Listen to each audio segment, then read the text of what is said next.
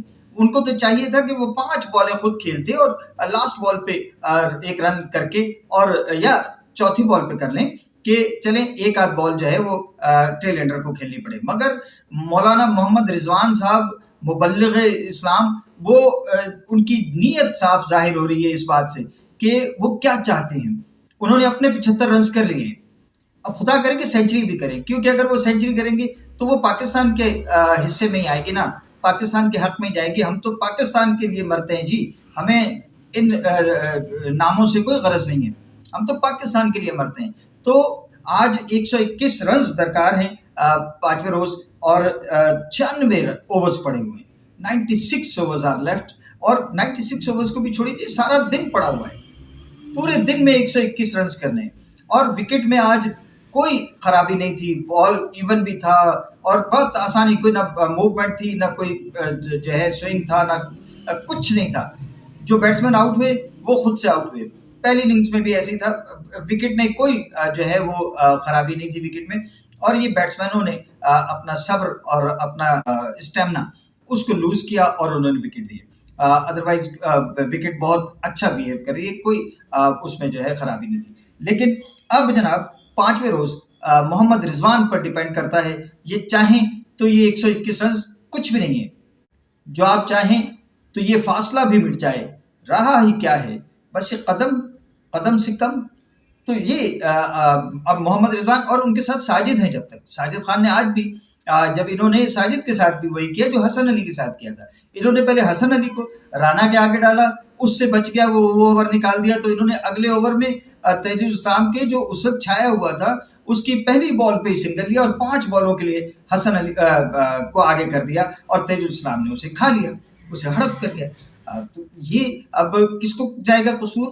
یہ کسی کی بدنیتی پہ جائے گا, محمد رضوان کی بدنیتی پہ جائے گا کہ وہ اخلاص سے نہیں کھیل رہے, اور نہ جانے کیا انتقام کی آگ ہے ان کے اندر کہ وہ پاکستان سے اس کا انتقام لے رہے ہیں.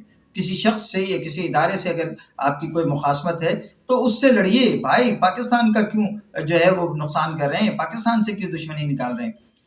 پھر انہوں نے ساجد کے ساتھ بھی یہی کیا تھا, اس کو بھی تیجز اسلام کے آگے ڈالا تھا, مگر ساجد نے پھر 2 تڑے لگا دیے, اسے 2 چوکے لگائے اور 8 رنز بنائے. اب 8 رنز پہ ناٹ آؤٹ ہیں ساجد خان, اور جب تک ساجد خان ان کے ساتھ ہیں تھوڑا بہت خرم شہزاد بھی بیٹنگ کر لیتے ہیں, لیکن محمد عباس پہ آپ بھروسہ نہیں کر سکتے. تو اب یہ محمد رضوان کو نیک نیتی کے ساتھ ساجد خان اور پھر اس کے بعد میں خرم شہزاد, ان دونوں کے ساتھ جو ہے انہوں نے کشتی کو لے کے ساحل فتح پہ اترنا ہے. اب یہ ان کی مرضی ہے کہ وہ ڈبو دیں یا تار دیں. تو جناب میں محمد رضوان بھائی سے, علامہ مولانا, یہ بندھے ہوئے ہاتھ ہیں ایک پاکستانی کرکٹ فین کے, پاکستان کے ڈائی ہارڈ کرکٹ فین کے, کہ خدا کے لیے آپ کے اختیار میں, اللہ نے آپ کو آگے کر دیا ہے. شان مسعود آؤٹ ہو گیا, سلمان علی آغا آؤٹ ہو گیا اپنا کوشش کر کے, ایفرٹ کر کے, بابر اعظم آؤٹ ہو گیا ہے.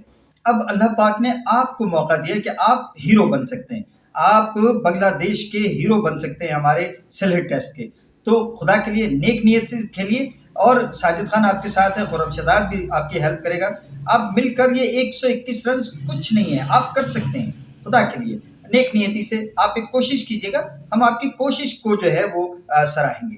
ادھر جناب ایک خبر آسٹریلیا سے آئی ہے کہ کرکٹ آسٹریلیا نے فیصلہ کیا, جس طرح سے مجھے لگتا ہے کہ وہ متاثر ہوئے ہیں پاکستان سپر لیگ کے حوالے سے. جو پاکستان کرکٹ بورڈ گیا, لارڈز گیا لنڈن, اور ٹائم اسکوائر نیو یارک گئے, اور انہوں نے PSL کی تشہیر کی, روڈ شو کیے وہاں پہ, اور اس کے بعد میں پھر پاکستان کرکٹ بورڈ پر ابر کرم خوب برسا ہے, دولت کے انبار لگ گئے ہیں, خزانہ بھر گیا ہے. اتنا بھر گیا ہے پاکستان کرکٹ بورڈ کا خزانہ کہ پاکستان کرکٹ بورڈ نے PSL کے, پاکستان سپر لیگ کے 44 میں سے 40 میچز بغیر شائقین کے جو ہے وہ کھلوا دیے, اور یہاں تک کہ فرنچائزز کو گیٹ منی تک جو ہے وہ پاکستان کرکٹ بورڈ نے اپنے پاس سے ادا کی.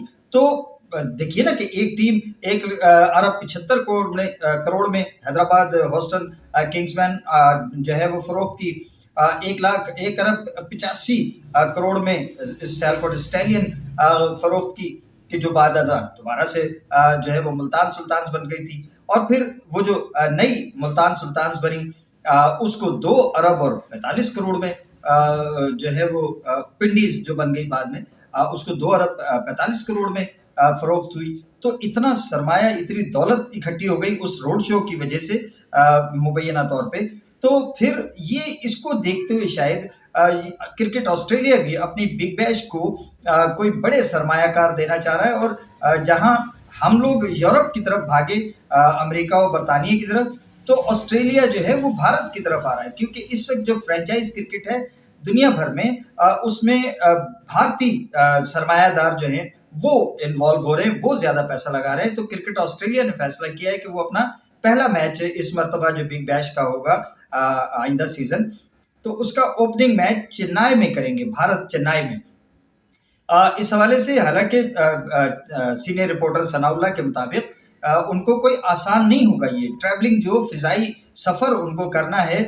چونکہ کوئی آسٹریلیا سے براہ راست چنئی کی کوئی فلائٹ نہیں ہوتی، تو ان کو پہلے غالباً وہ کہہ رہے کہ کہیں اور جانا ہوگا، وہاں سے پھر وہ دلی پہنچیں گے، اور دلی سے پھر وہ جو ہے 3 روز کی یہ سفری دقت اٹھا کے کھلاڑی اور ٹیمیں اور سب یہ پہنچیں گے.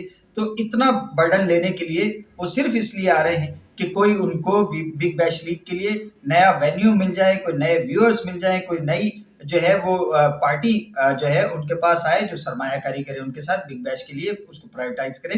تو اس طرح سے کرکٹ کا فروغ جو ہے. لیکن ہمارے لیے اس میں دلچسپی کہہ لیں یا تشویش کہہ لیں کہ ظاہر کے بگ بیش لیگ میں پاکستان کے بھی بابر اعظم، رضوان، شاہین آفریدی، حارث رؤوف، حسن علی، حسان خان، یہ سب کھیل رہے ہیں اس میں. تو اور بابر اعظم کے لیے تو وہاں خصوصی جو ہے وہ میڈیا ہائپ بھی رہی، بہت کچھ وہاں پر کیا گیا. بابرستان ایک انکلوجر اسپیشلی بنایا گیا تھا.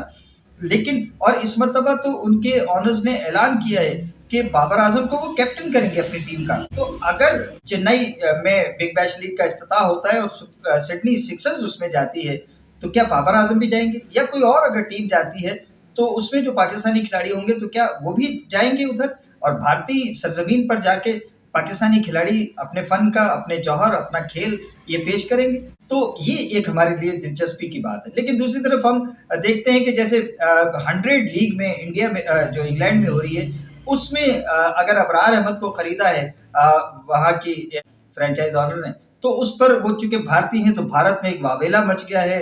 اس بیچاری کو بہت دشنام دیے جا رہے ہیں، بہت اس پہ جو ہے تنقید ہو رہی ہے، کرٹیسائز کیا جا رہا ہے اسے. تو کہیں ایسا نہ ہو کہ یہ بگ بیش لیگ میں اگر کوئی انڈین آتے ہیں آنرز، تو وہ پاکستان کے جو کھلاڑی وہاں اس وقت کھیل رہے ہیں کہیں ان پر اثر انداز نہ ہو، منفی انداز سے کہیں ان کے کھیلنے پر وہاں کوئی قیود نہ آ جائیں، نئی کوئی پابندیاں نہ لگ جائیں. یہ ایک تشویش کی بات ہے. اجازت دیجیے، اللہ حافظ. پاکستان زندہ باد.